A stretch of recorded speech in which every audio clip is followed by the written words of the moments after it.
আজি আমাৰ চিৰাং জিলাৰ আমাৰ যিটো তিনিটা সমষ্টি বিজনিক বাদ দি তিনিটা সমষ্টি আমাৰ স্কুটিনি ইতিমধ্যে সমাপ্ত হৈছে। আমাৰ 13 চিৰাঙত আমাৰ 7জন কেণ্ডিডেটক আমি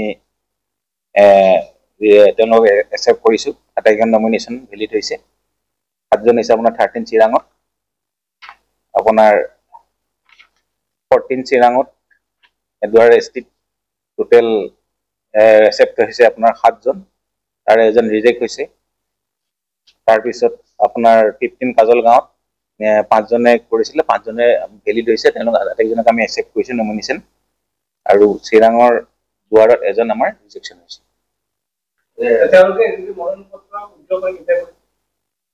মনোনয়ন পত্ৰ উদ্ধাৰ কৰিবলৈ আমাৰ 6 তাৰিখৰ ভিতৰত তেওঁলোকে উদ্ধাৰ কৰিব লাগিব 3টা বজাৰ আগত।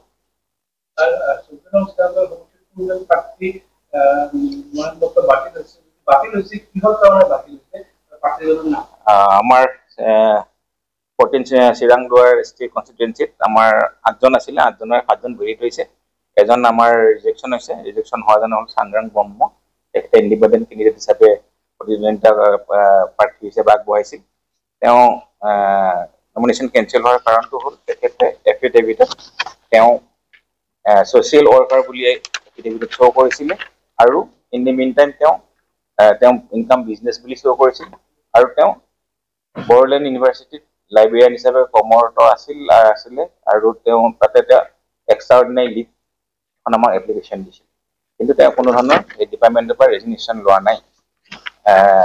এতিয়া আমি আহিলোঁ আমাৰ as per BTC election rule মতে তেওঁ 16D read with the rule 221 in bracket 2 A in bracket A of the Boroland Territorial Council election rule 2004 এটো ভাইলেশ্যন হৈছে, যেহেতু তেওঁ যদি চৰকাৰী চাকৰি চেন্ট্ৰেল গভৰ্ণমেণ্টে হওক ষ্টেট গভৰ্ণমেণ্টে হওক তেখেতে ৰিজিগনেশ্যন নিদিয়াকৈ তেওঁ প্ৰাৰ্থিত্ব আগবঢ়াইছিল, সেইকাৰণে সেইটো কাৰণতে আমি তেখেতক ৰিজেকশ্যন কৰিছোঁ।